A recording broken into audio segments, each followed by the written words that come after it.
It is a great white. There are more deadly shark attacks on this stretch of Northern California coastline than any other place on Earth. That's why it is known as the Red Triangle.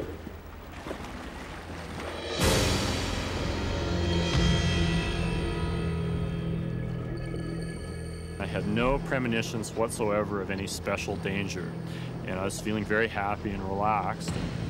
And then the first indication that I had that a shark was nearby was when I felt all the water underneath rising in a very unusual manner. And then I looked down and I could see that my entire left leg was in the mouth of a great white shark. And I could see the teeth, and I could see it curling its lips back. The sharpness of the teeth was just staggering. Eric is able to free his leg from the shark's mouth, but the battle has only begun. At that point, I think it flicked its tail a little bit and came towards me, taking me off my board, and it basically clamped down on both of my arms since I had my hands right in its mouth. I was able to look between my arms into the inside of the shark, between its jaws, and I observed a rather large cavity inside there, and I thought, man, this is not looking good. There's plenty of room in there for me. I managed to rip my right arm loose, quite severely tearing it up in the process, but I got it free. I started hitting the shark from underneath as hard as I possibly could, and I managed to get my left arm free. The shark becomes entangled in Eric's surf leash and drags him underwater. It was the same sensation as being hooked to a ski boat, being yanked off the dock by your leg.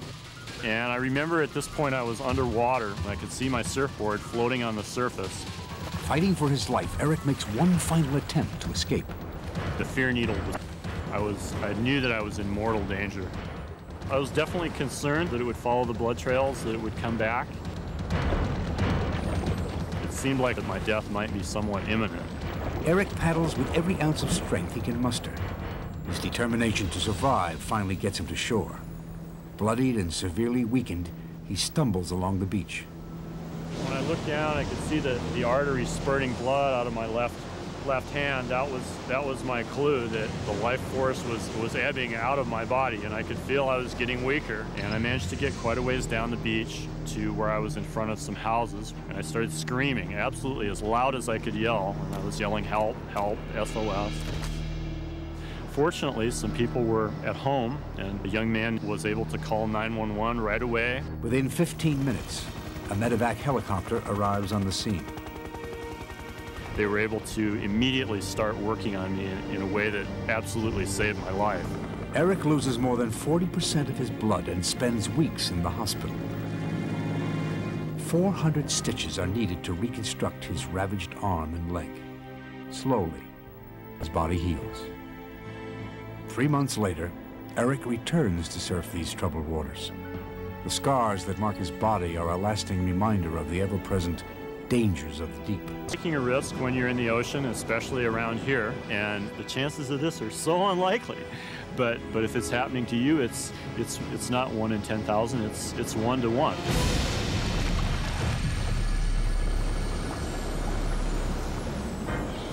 Nearly 5 years to the day after Eric was attacked, professional diver Marco Flagg also experienced the terror of being trapped in the jaws of a great white shark. All I saw around me was just this green water as I was descending out towards deeper waters there. And after I'd gone for about 45 seconds or maybe a minute, something caught my eye, and I looked to the right, and I saw this huge tail fin, almost as tall as I am, and it was just gliding past quietly, and it was gone after a couple of seconds, sort of like you might imagine a submarine passing. But Marco doesn't realize that he is still in great danger. And I looked down, and I just saw this huge circle of teeth coming right at me.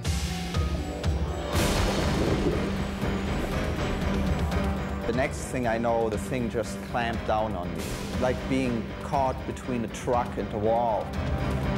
It lasted for just a few seconds, and then it let go. Marco gathers his wits and swims back to his boat. I did not think that I would survive it because I thought there was a good chance that the shark would come back and finish me off. It was a scary period. With the shark circling, Marco's dive computer indicates that he has drifted more than 250 yards away from his boat. Complicating matters, he must ascend to the surface slowly to avoid getting the bends. But miraculously, the shark does not launch another attack, and Marco makes his way to safety. In the hospital, Marco realizes just how lucky he is. He suffers mostly bruises and requires only 17 stitches to mend his injuries. Incredibly, his attacker's jaws are an enormous 2.5 feet wide. So the bite radius of the animal was something like this. Thankfully, Marco's bulky dive equipment saved his life.